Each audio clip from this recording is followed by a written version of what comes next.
Welcome, everybody. Hello, this is Anna Achimowicz from Rockstars Theater checking back with you again. And we have a very special metal morning today. And very funny how the fates collide when you have the 6th of the 6th and at 6 p.m., especially here in Central Europe. It's morning over at California, but it's going to be worth it. So if you guys are checking in, drop your beers, take your coffee in, whatever you're doing, freeze, because I have the one and only Rudy Sarzo joining me today in our Rock Talk. And if you have been living for the last, several years and decades under a rock, not knowing who that is, the man does not need an introduction. And I'm very looking forward to hanging out with him. But before we do that, please do the honors of slapping all of the good things up, meaning thumbs, subscribes, follows, and all of that good stuff, while I'll zip my coffee. So you do so.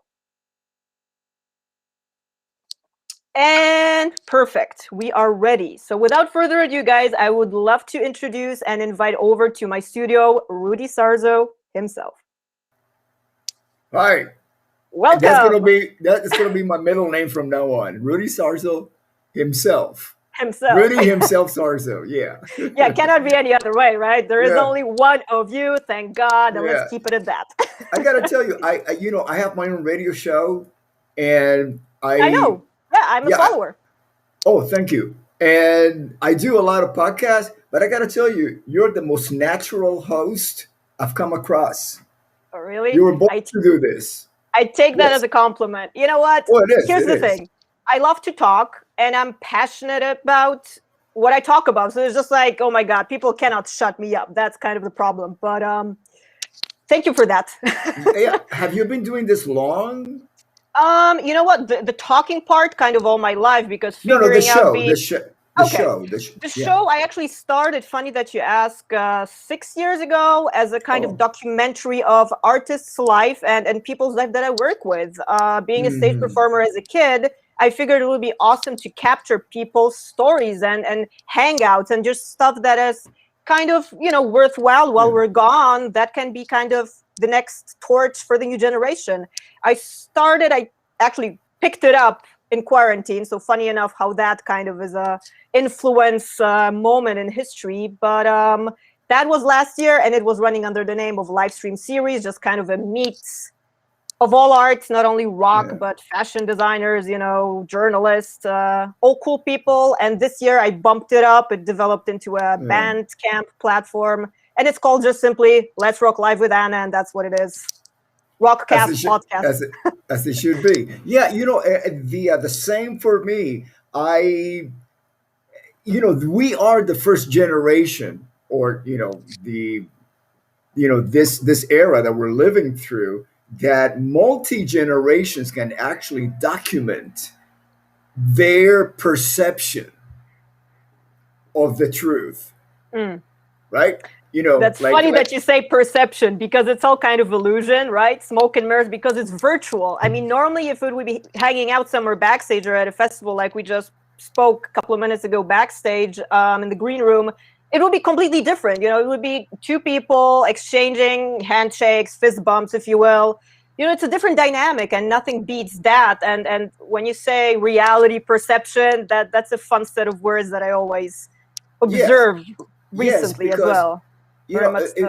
Because I agree with you 1,000%, and I would include also that I have lived certain experiences that when I discussed those experiences with people that were on my side, like inches away, they look at it completely different. Yeah. And I go, your truth is a little bit different than my truth.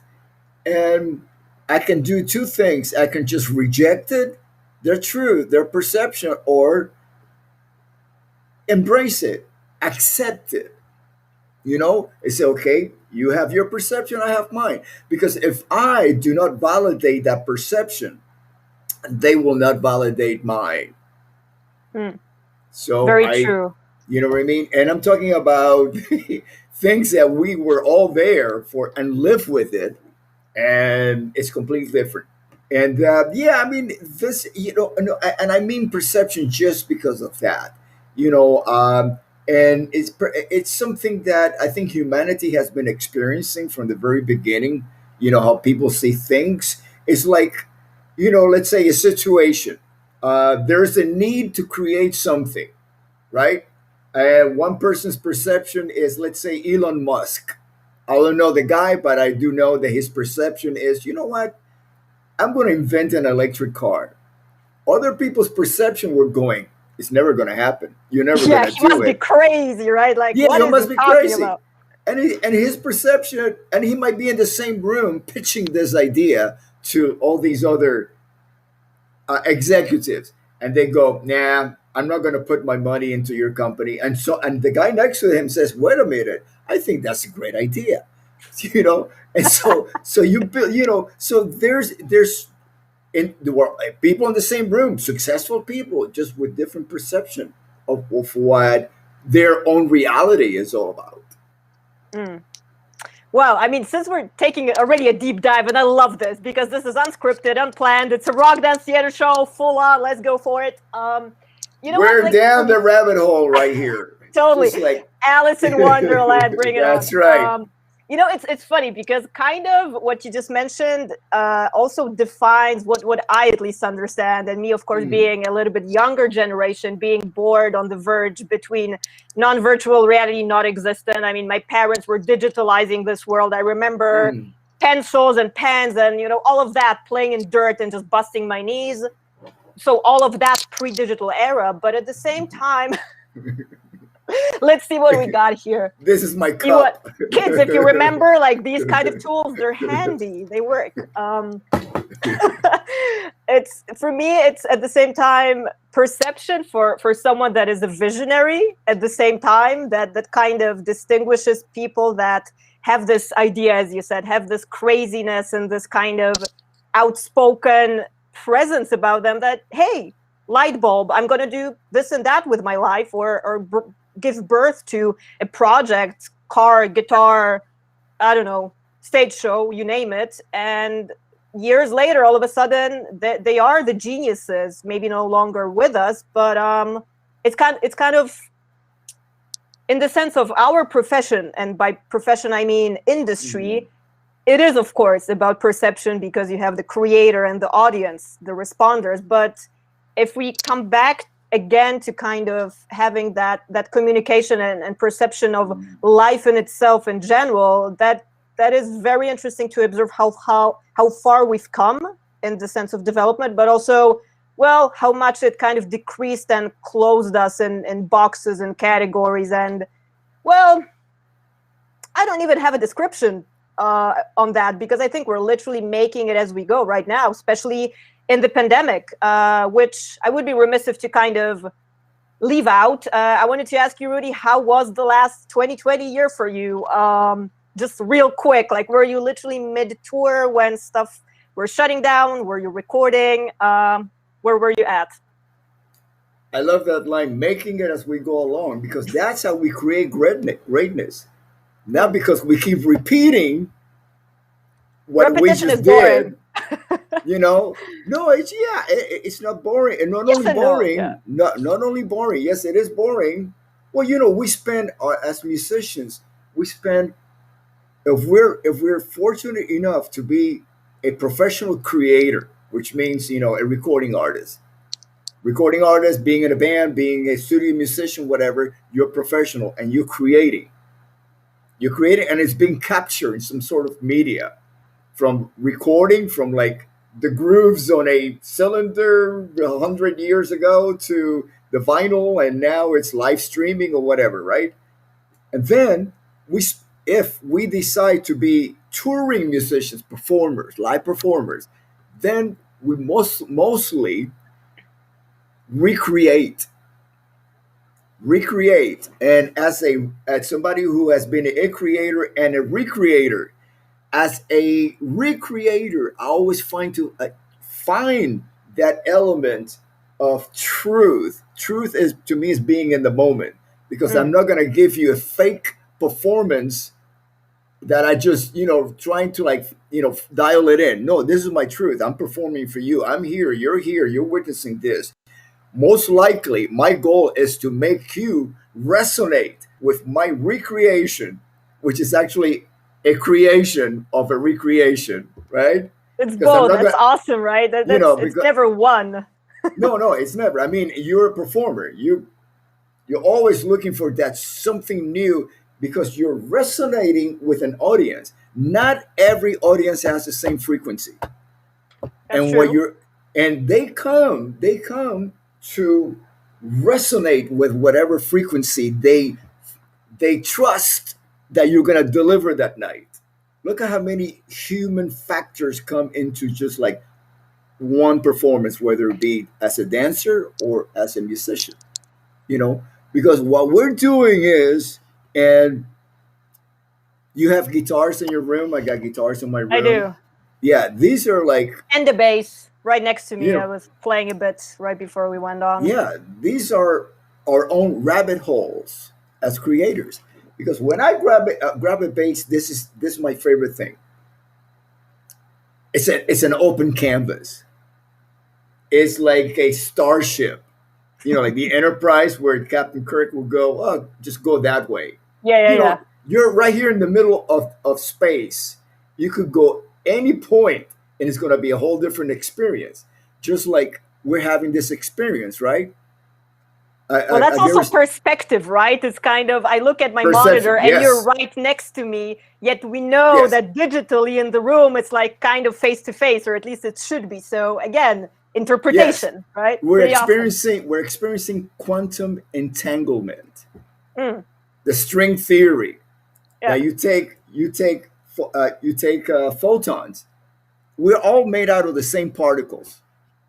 The whole universe is, right. So what we're doing, we are actually this quantum entanglement at its best. I was watching a I'm sorry, I'm tutorial just of, laughing and smiling, Rudy, because we jumped from metal to like quantum physics, which is yeah, the background of my it- father. Like, please keep going. I love this. it's all related. So they have done It's the same thing. experiments, decades ago, where you actually you they split and they create two photons. They send them like distances away, and they're both experiencing the same thing. Let's say if you affect one, the other one will be immediately having the same effect. We Yeah. are all related here. We're having that quantum experience, which everybody has that on a seven times per second.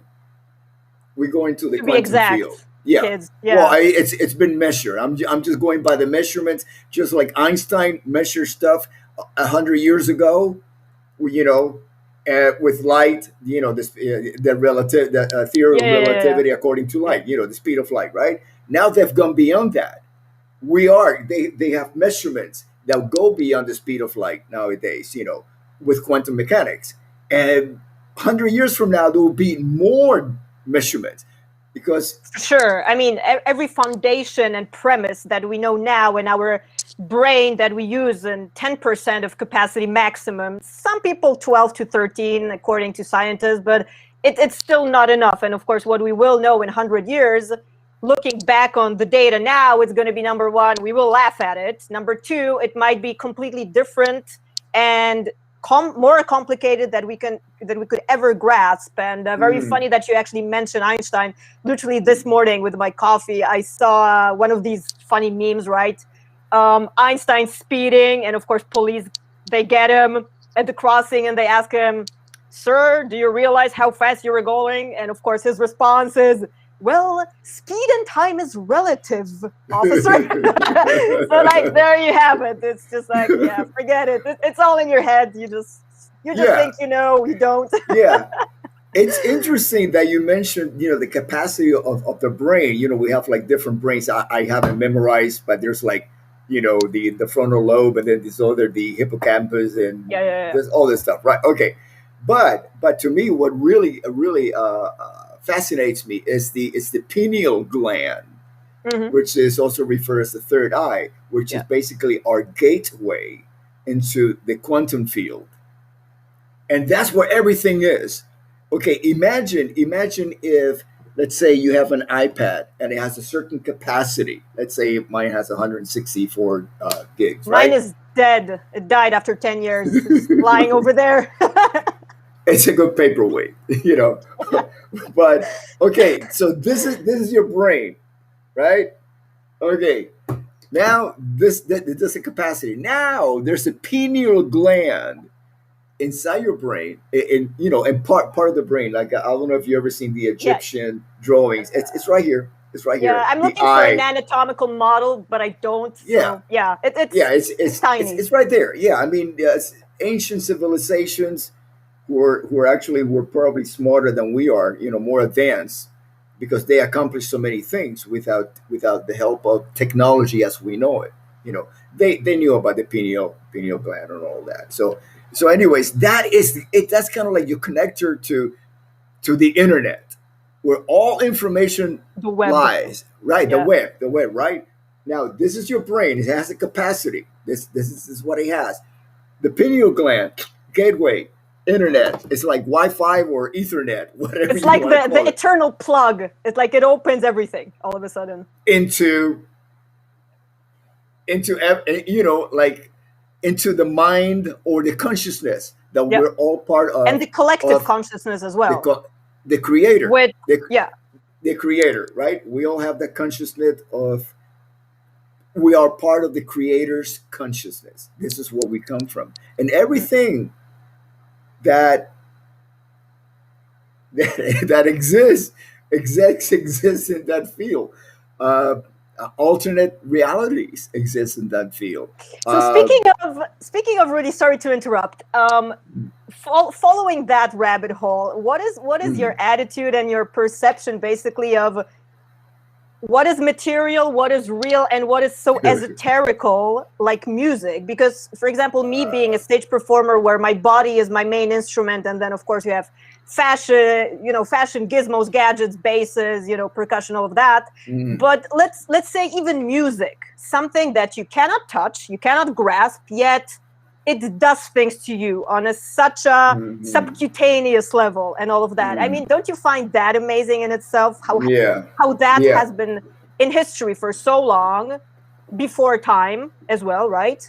And how it still is being tried to be captured. Vinyl, CD, all of that, streaming, so practically non-existent even. It's not even there. People don't download oftentimes as audience.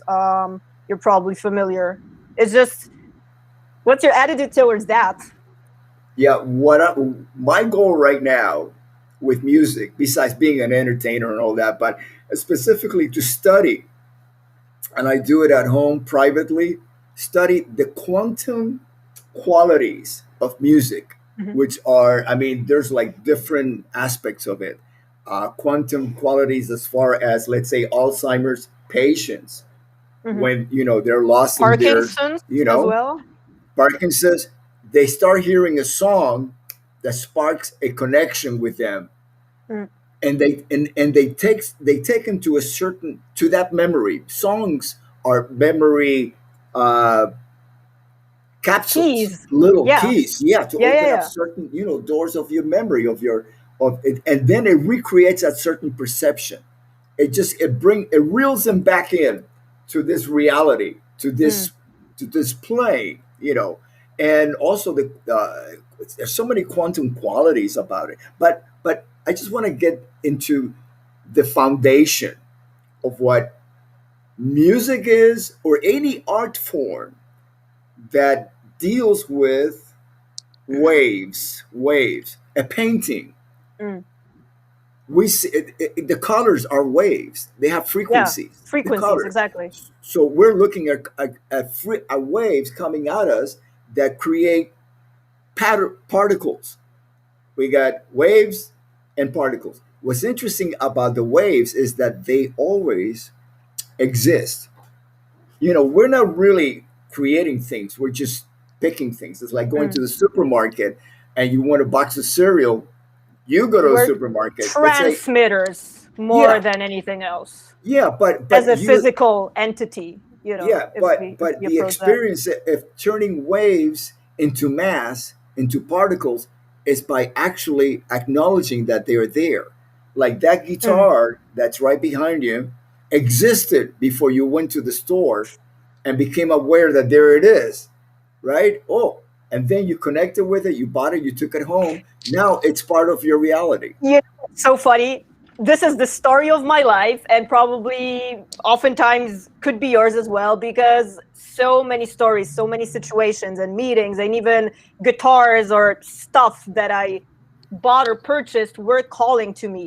It's like literally, I could be walking somewhere in Sweden down a street that I don't know, and I suddenly feel this pull, this like gut feeling. You got to go there. Something is calling you, and that's usually that. It's like this, Kiss warm T-shirt or the bass or someone that you all of a sudden Mhm. met and instantly connected and synchronized. So Mhm. yeah, this is just like one example of millions that I Yeah, could tell you as well. So yeah, absolutely. Yeah, I I have instruments that have that quality. That I walk into for a sure. store by I didn't even know, and I just go to that instrument, I pick it up, and it's like I have to have this in my life. Yeah, yeah, That yeah, yeah, yeah. instrument.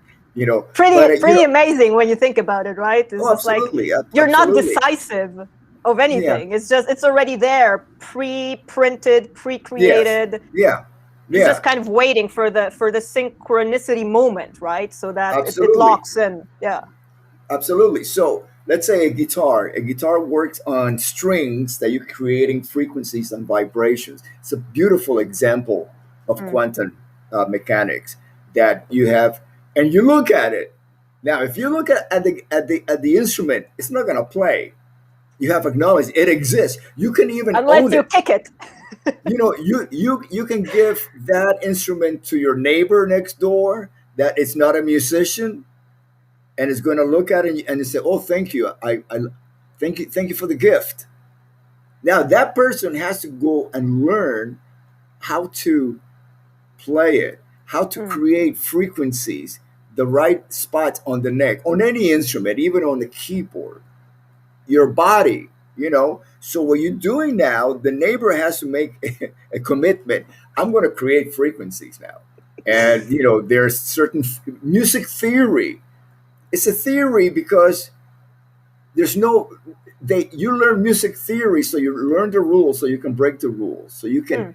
it could be anything. Or the other way around, just start breaking rules, do it your way, right? There are no Yeah. good ways to do it. So Yeah, nowadays it's very popular.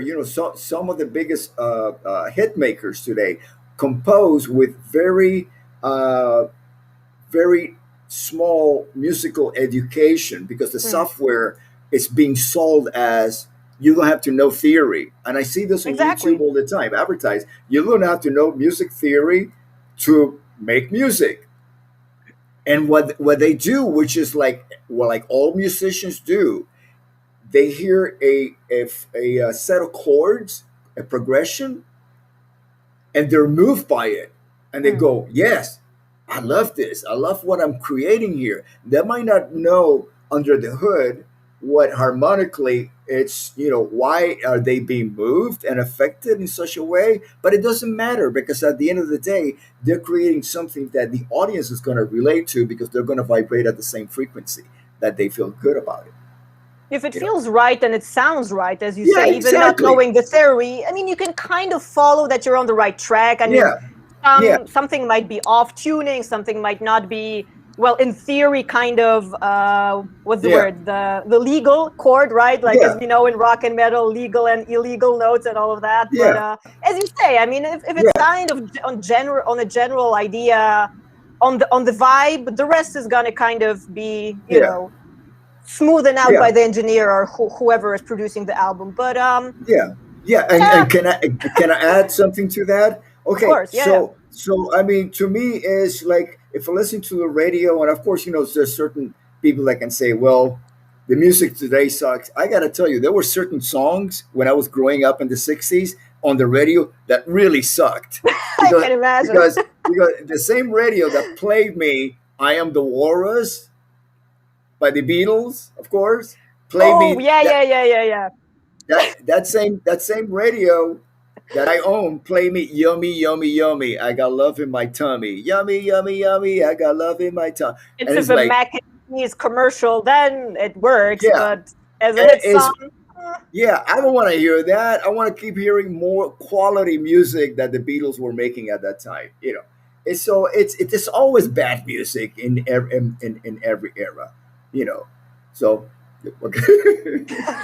well, amen to that. I couldn't agree more. But like, for me, actually, if it makes your hair stand up, if you have that organic reaction, which I personally always do, I don't Yeah, know about you, yeah, you feel that it's either good within the first intro, the yeah, first note, the first beat of the drum. yeah, You know that there is something, and it's going to be either a hit or just a great song or something, yeah, yeah, something of the category of greatness.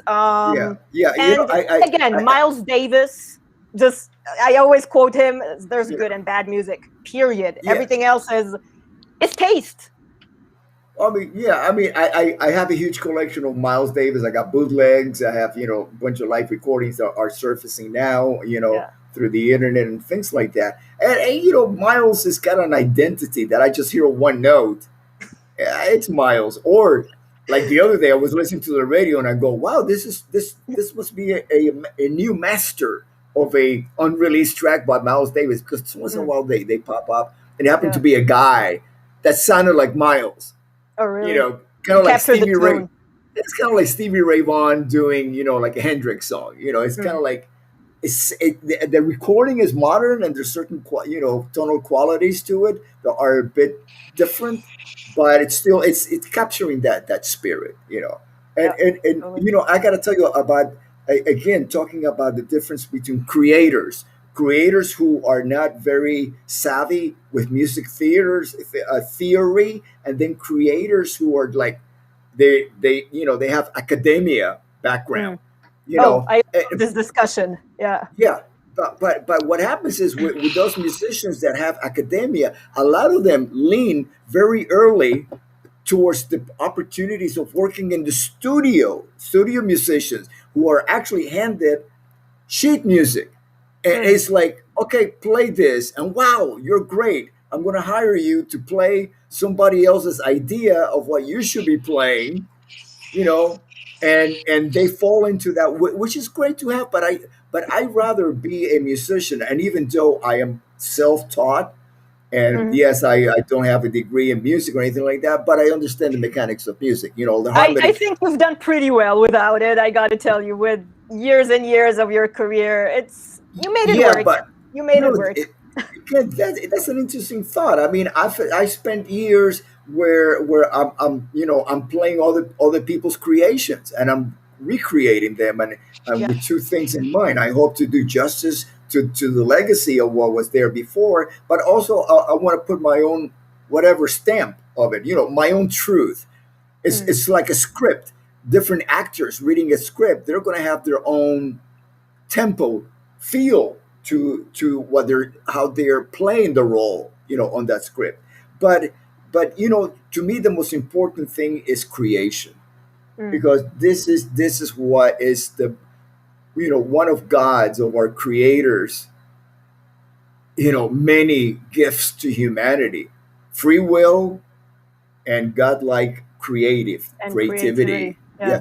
Do creativity. you mean that by the process itself? Do you prefer the process and the way it takes you to the product, the final work of art, if you will? Because I got to tell you, when it's over, like when you do a stage piece or a song or like something, a book, a poem, whatever it might be, it's satisfying because you share that with an audience, but at the same time, you're kind of bummed out that it's over. It's like, I personally love the process of the creativity kicks in and it just takes you where it should take you. It all depends. Let's say a great. Yesterday, I finished a song, and I'm making a little video for it. Song that I wrote, and I Mhm. played everything on it, and did my own video, and so it gets to the point that, because it's a content. It's a something that I created, you know, and now I'm looking forward to sharing it with the world. So that's my next level. Mm, Now, talking about performing live, which is basically that recreation of the moment where you're actually creating something, but basically link to the past, something that's already created, right? mm. So you're putting a spin, a new perception Yeah, because it's of never the something. same. I mean, you've Yeah, been touring for like yeah, 70 maybe years already, yeah, like pre-birth. So exactly, no one exactly. show is the same, right? No, No one no, attitude and feeling when you grab the no, instrument and you go out there. no, It's always different to some because it's extent. as long as you're doing a live performance, Yeah. you're also bound by the energy and the frequency of the audience. And the That space and that's whatever yeah, happened prior, yeah, yeah. everything. Yeah. Because imagine this is all done in real time, and if you're playing in an environment, general seating, which is actually it's not even seating, it's a general audience where people stand in front. There's no seats, right? So Mm, they're like shoulder to shoulder. So the personal energy field of every individual is yeah. crossfading. So they're feeling what the other person is feeling, and because they happen to be at the same place for the same purpose, to experience a live performance. Let's say you two, there's a consciousness. You two sell stadiums They capacity do. They do. because of a shared consciousness that the fan base has, right? And it's a massive consciousness. There's a lot of So people. did and does Ozzy, right? And Whitesnake and every other big band and Yeah, successful format of exactly, artists, if you will, exactly. right? That There's it's a yes, there's similar a conscious. dynamic. Absolutely, there's a consciousness and there's a frequency that each individual that drove him from. Because imagine if you look at a crowd, go backwards. Imagine the people dispersing, which is actually entering the venue, but they're entering Mm, backwards, right? yeah, yeah, They yeah. get in their cars and they're driving backwards to their point of origin. Everybody's doing this at the same time because they're showing up for a show. They have to be there like half an hour Yeah, before. someone So from Spain, someone flying in from Florida. It's just like it's happening. yes, And this it's is the happening. meeting point, right? This is like the crossing. Exactly, Yeah. exactly.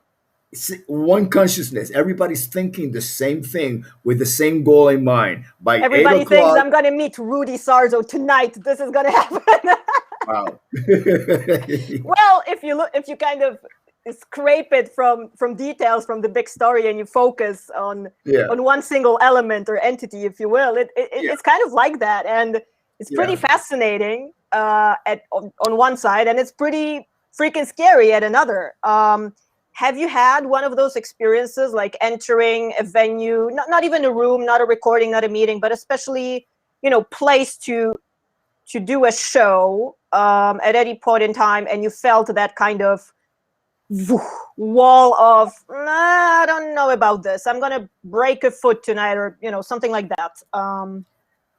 No, you know what? And that is a great question because I'm going to give you an answer based on positivity rather Mhm. than the Sure, negativity of the that's all we vibration of strive the for. place. Absolutely. Yeah, because my positive experiences outnumber the negative ones, and those are the ones that I store in my mind. Everything else, delete file. Really, yeah, that's right. Junk mail, Junk stuff mail. like that. Yeah, Spam. so spam. So so Not the canned meat so spam, the other one. and of course, I've done shows at Madison Square Garden, which is one of those iconic places. But it doesn't have to be in front of 15,000 people. It could be, let's say, there's a venue here in Los Angeles in West Hollywood called the Whiskey A Go Go, which is I very, know this it's kind of place. like, yeah, CBGB's New York, Whiskey A Go Go in LA. And The first time Rainbow. I was just there last night I could at the imagine Rainbow. it's probably open right now. I haven't been there in a long time, but it's a good meeting point. But anyways, the Rainbow was always hold a special place in my heart, as Mm. does the whiskey. So I walk into the whiskey and I'm standing on the same stage. I don't think that they changed the carpeting in the last 40 Why years, would they? What would they? They have it at the Rainbow. I was looking at it yesterday Oh, and I'm really? going, wow, my God, this car. Yeah, because what happens is because of COVID, they had to remove certain booths so you can actually see where the tables have been like for 40 years and Right. there's like marking, and it's like, Sign wow. of times. Yeah, yeah, I yeah. know, I know. But anyways, so I step on that stage at the whiskey, and it's not only the legacy of all the musical heroes of mine that have performed there, from Hendrix to Yes to Led Zeppelin, the Police, whatever. It's also my own personal uh, connection, Mm. uh, because I first played with the Randy Rhoads version of Choir Riot at the Hmm. Whiskey A Go, and I got to tell you, every time that I stand on that stage, I feel it. I feel it I first. just wanted to ask. Yeah, yeah, yeah. Wow. I feel it because probably I know that I'm going to tune into that, because that's one of my that to me that's one of the joys of playing at the whiskey, knowing like, yeah, I smile, I think, and I go, yeah, I played there You with Randy connect. and Kevin DeBro, and so I connect with that. So by the time that I step on that stage, I'm ready to receive that frequency, Mm. that memory, And at that. the same time, it's the DNA that is in there still. It's like it Ooh, might there's a have lot of been a DNA. little bit evaporated, right? But it's literally the flesh, blood, and anything else that we understand by DNA And sweat, right there in the room, right? So sweat, a lot of sweat on that carpet. Yeah, I know, I can yeah, imagine. For yeah, those of you people that are in medicine, and well, I happen to be as well. You don't want to see what's in there under a microscope. You do not. That's the essence of rock and roll. Let me just leave yeah, it at that. yeah. There you go. It's a Sunday. We got to keep it. Well, Yeah, we don't have to do anything. It's like it's a rock dance theater show, and we can do anything. And at the same time, you're Rudy Sarzo. You can do anything. So no, I cannot do anything. At least not. I haven't discovered, because all possibilities are there, you know. Uh, but I have yet to discover that perfect flow, that perfect formula of how to create anything. Even though I play with musicians who are so, they have that quality, you know. I that let's say je ne sais quoi factor. You mean? they have this quality that I get the sense, it's my perception, that whatever they set their minds, they're so evolved. Maybe it's because it was environmental, that they were around people that had that same frequency Mm, of, you can do whatever you want. Let's say, I'll give you a quick example. Steve Vai, I played with him sure. in Whitesnake during the 1990s Slip of the Tongue tour. We separately, we worked on the same record, we played on the same record. Separately, I mean, because he came in after Adrian Vandenberg injured his hand. So Mhm. we Tommy and I, we were done with the basic tracks, so I didn't get to spend a whole lot of time with Steve in the studio. And but he's got, that quality, that if he would have decided to be a rocket scientist or a brain surgeon, I could see him doing that, because he looks at things from a different angle, and it shows in his playing. So yeah, and again, he's somebody who not only studied academia, music academia, at Berkeley, but then from that, I think he got the best schooling he ever did. It's like Berkeley prepared him for Frank Zappa, Hmm. Right. Yeah. and Yeah. I gotta, That's a good translation to that, actually. Yeah, yeah, because yeah. So some things require this kind of, I don't want to say institutional approach, but school language, if you will, that kind of flexes your brain in a hmm, scientific way. That's why, well, I always loved this educational side of doing research and digging deeper and just like grabbing some theme as at the throat, and taking the most out of it in your own way, and then applying it to whatever works in your life, in your creativity, in the way that you want to do things. But I think both is important, because it's again coming back to this discussion, academia versus non-academia, just self-taught, throw everything in, just the passion is kind of going to lead you what you need. And you mentioned Berkeley, like exactly the Berkeley live streams that Steve Bailey has been doing the last pandemic year, actually meeting of all of the amazing great heads. And I'm actually a regular. I just jump into the community because it's not only inspiring, it's catching up on history. I mean, you name it, it's just outstanding. And they have the same discussion constantly, like Thursday in, Thursday out, about the approach not only to music but any kind of arts. What is the right way? And I happen to have both experiences on my end of the career. But what can you see right now that, given not only the technology and the opportunities that were not there in the 80s and the 90s and the 70s and the 60s, that are basically an open pool for, you can learn anything without a weekend. Like, I want to fly a helicopter, you get it injected, right? Weekend course. So what do you feel would be the ideal way if we go educational for a young generation to pass the torch of, let's say, the next bass player or guitar player, if there's any, because that's kind of an open book, right? Yeah, education online. I mean, if we're not having this conversation, even though I learn a lot from speaking with you, because I learned about your Likewise. perception, I learned about your perception, and then by learning from your perception, that adds to my own perception. So it makes me look at things from, it adds my point of view, or also makes me go to certain areas of my past that I have not looked at from your perception, from a different perception. It's like I was looking at home movies that my dad and me, because he would pass the camera around, we did in the 60s and 70s. And it gave me a little bit of a different perception of the memories that I had, because this is captured. This is really a footage. This documenting our reality at the time. Whereas I can look back previously to watching those reels within the last 48 hours, and I had a whole different emotional connection with my past. And I looked at it and was like, it wasn't as bleak because I had a refugee immigrant experience.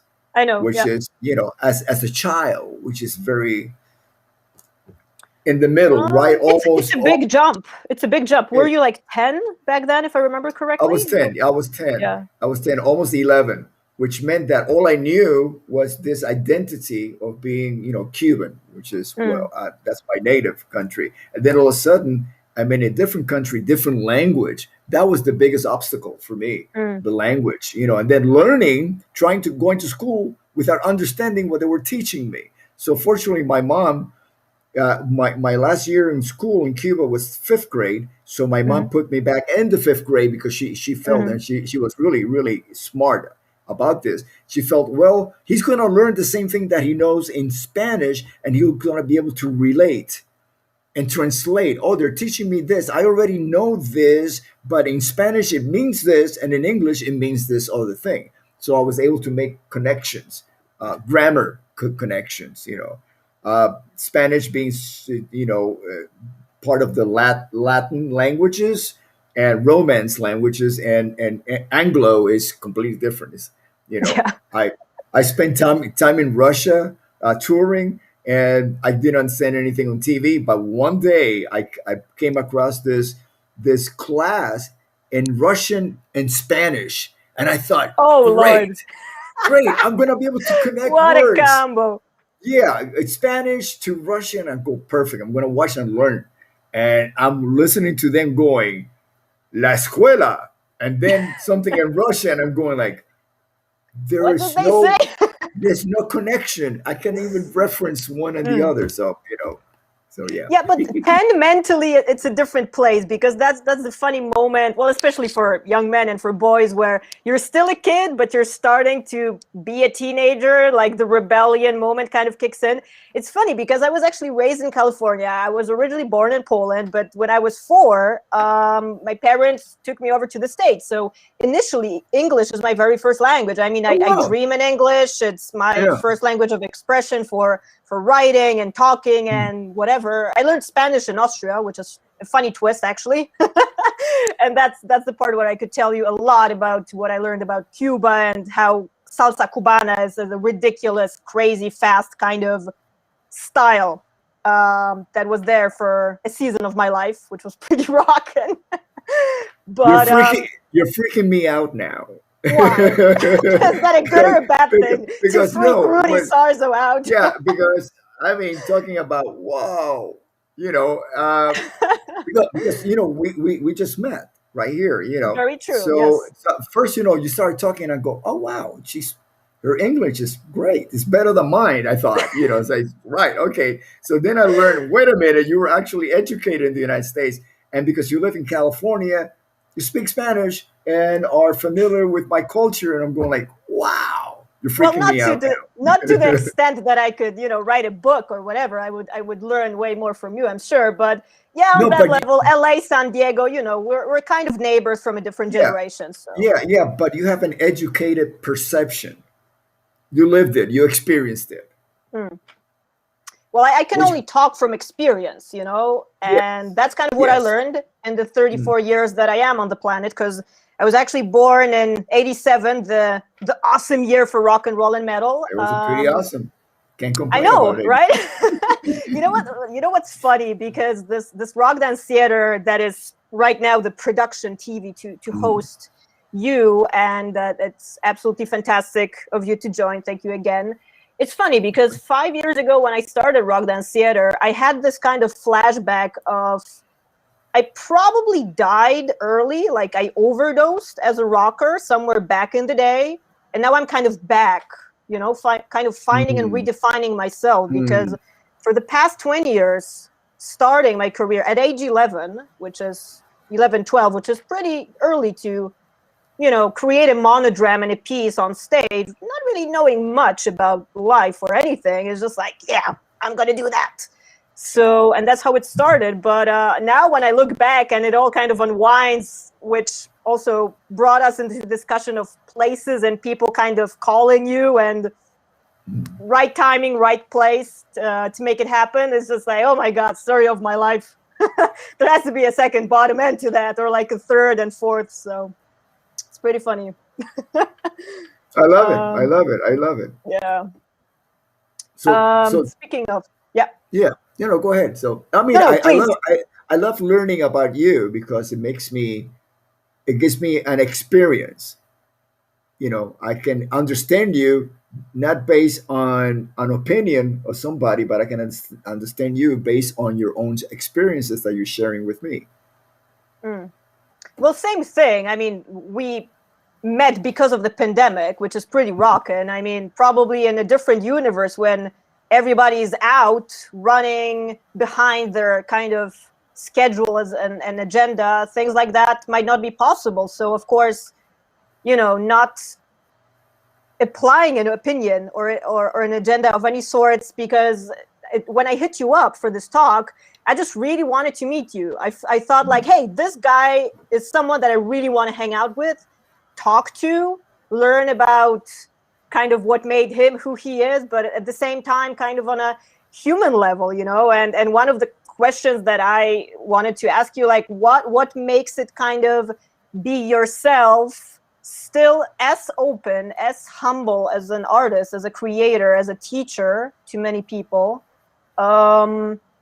yet having this huge experience of, having this amazing career and working with greats that you did and still do. What keeps you down to earth and just like a normal, great human being, like that? Because it's not easy, as we know. It's a very demanding universe of the Yeah, industry.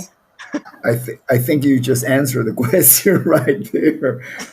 Just having an understanding, because part of it is opinion, but most of it is experiences that I have that lead me to the perception that we are all the same. We're all the Mm. same. As a matter of fact, if you go into a deeper thought about what our bodies are made out of, they're made out of, like, that guitar right behind you is made out of the same particles as our bodies is. The planets, Mars, the universe, but this is the material that our consciousness is. Our bodies, the way I look at it, we're like rental cars. We come in, you get to the airport, they give you a rental car, you get in, you hope it doesn't break down and you take care of it. I'm one of those guys that when I rent a car, I bring it back in better condition than when I rented it. Oh yeah. Because Yeah, usually that's not what you selected. It's not the white Ford that you wanted. It's like the bumper yeah, is screwed yeah. up. But I put in more gas than I took it out with, because it's all, I return it with the gas that I buy, and then I make sure that it's clean. There's no junk. There's no trash in it, because it's a reflection on me. It When I is. turn that key, I don't want that the agent that I return the car to say, "Wow, this guy's a pig. Look at this. It's a Mm. total mess." No, it's a reflection of me. So I care about that. So going about who we are, what keeps me leveled is the awareness from my own perception that I'm just this little speck in, not only in the universe, but I'm also a a wave, just another wave in the quantum field, in consciousness that we'll share. Mm. We're all the same. We're so blessed to be here. And if you Can't ask wait. me why are we here? Oh, do we have Okay. enough tape for that question? Well, yeah, we do. I mean, I'm going to summarize it. There's God is love, right? God, our creator, who created everything beyond anything that we can even see or imagine. Whoever runs That the ultimate great show, right? That is well, life. I think the show is being run by certain rules of the universe. And it's very simple. One of the struggles that I had growing up Catholic, I kept hearing about God's will. Everything is, you end the sentence with God willing, right? And Mm. the other one was free will. And I'm going, wow, God's will, free Okay. will, And recently I've come, to my understanding of it is there's one set of rules, and they're all good. It's the good things, the order of things. There's an order. There's an order to nature. A tree knows how to grow. The tree does not decide, you know what, I don't like it here, I'm gonna go to I'm that gonna park. go. I'm gonna go somewhere. Okay, that would be free will. We're the Yeah. only creations of our creator that actually has that. you know Trees can't do it. Birds, they all travel. And I've been reading this study that there's not a leader in a flock of birds. It's they all travel, do the same movement at the same time. Mm. Collectively, there's a collective consciousness. There's a Yeah. collective consciousness to nature. There's laws of nature, right? And so there's a laws of human behavior that is very simple. There's God's will, the laws, which is they're basic. We have, like, I'm a Christian, so as a Christian, Christ's teachings, Jesus's teachings, love your neighbor. Love is always the key factor here. And if you go back to the root of what love is, God is love. But one thing that happens is, if you, and let's say you, as a human being connected with the collective consciousness, if you love something or somebody, let's say not even something, somebody, another being with consciousness, if you love that person with consciousness, what do you expect back from that person? You expect love in return. Mm. God wants to be loved. This is what we are created, because love creates love, creates love, creates love. So we're basically, as a consciousness, we're basically responsible for the collective creation that love has the effect on the universe. How many other creatures can actually claim that, at least that we're aware of? And when I say creature, to me is something that has been created Mhm. by a a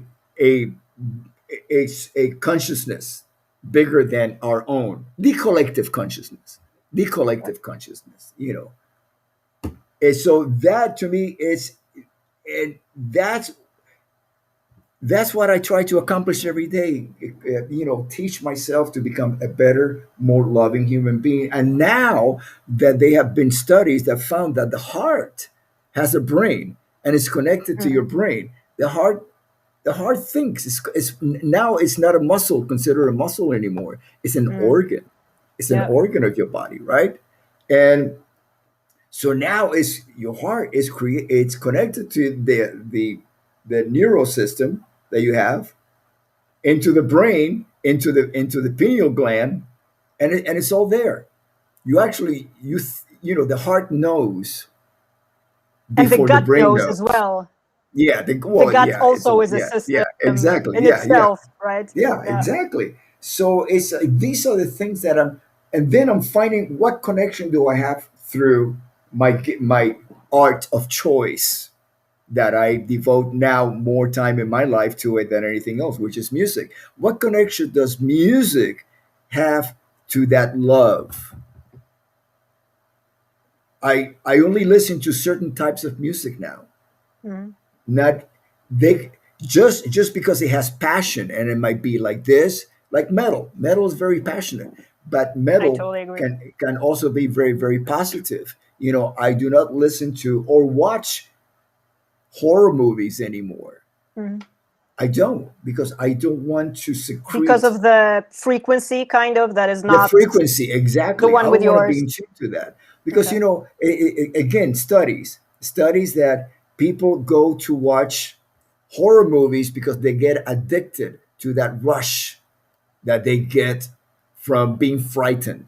Well, that's a chemical reaction too, like anything, like any addiction. Basically, it's, Yes, positive yes, hormones, negative hormones. The ones yes, that are yes, triggered by yeah. horrors, let's say, people probably need to be addicted by Fear. adrenaline and dopamine, and the reflex to fight and to run Yeah, away, and yeah, and all of that. Yeah. And yeah, that's yeah. a very simple physiological response on that level, at Mhm. least, if we want to bring it down just to physiology, not to Yeah, the metaphysics, to the energy of yeah, things. But I yeah, I respect that. I agree with that. That if something does not resonate the way that you feel it yeah. should, and it's just kind of wrong and off, you don't need to even describe it or define it.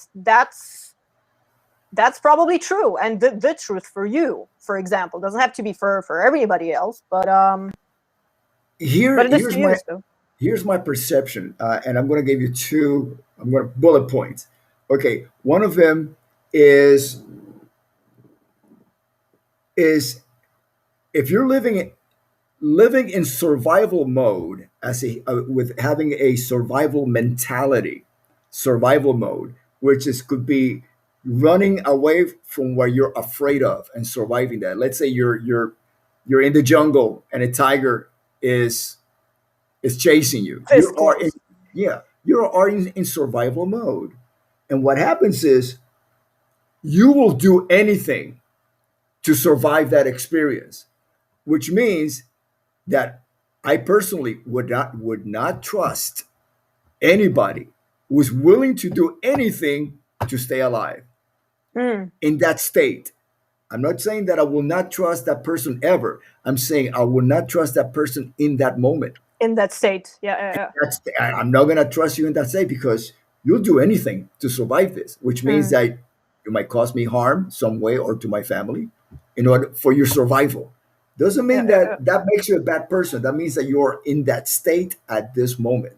So I can't trust you. Right. Another thing, in survival mode, you're not able to be in the now. Detach yourself from surviving and create a better future. Mm. Yeah, it's just right here, right now, survive, period. No future exists, no past exists, nothing. It's just that's what kicks in as a program. Yes, right. Yeah, I don't blame you. I don't blame you. Probably no one would be wanting to be surrounded by someone like that. But here's the difference. It's not the somewhat. It's the somewhat who at that moment. See, this might be a relative. This might be a close friend. You happen to be in that. I'm not going to trust you for the duration of your survival mode because whatever it takes. And I'm using that being chased by a tiger as a metaphor. It could be anything. It could be anything. Any danger. Any survival mode. Exactly. Right. Couldn't agree more. Rudy, our hour is up. I would love to just continue talking to you. That has been an awesome experience, an awesome hangout. Bumper sticker. Can we just make this part one? Totally. Part one of To Be Continued. I love that. Always welcome. Ladies and gentlemen, bumper sticker from today. All you need is love, and love is all you need. So I'm just going to leave it at that. Yeah. Ladies and gentlemen, my fantastic guest has been Rudy Sarzo himself. Stay safe, stay sane, and stay healthy. And until next time, I have been Anna Achimowicz, your humble host. See ya.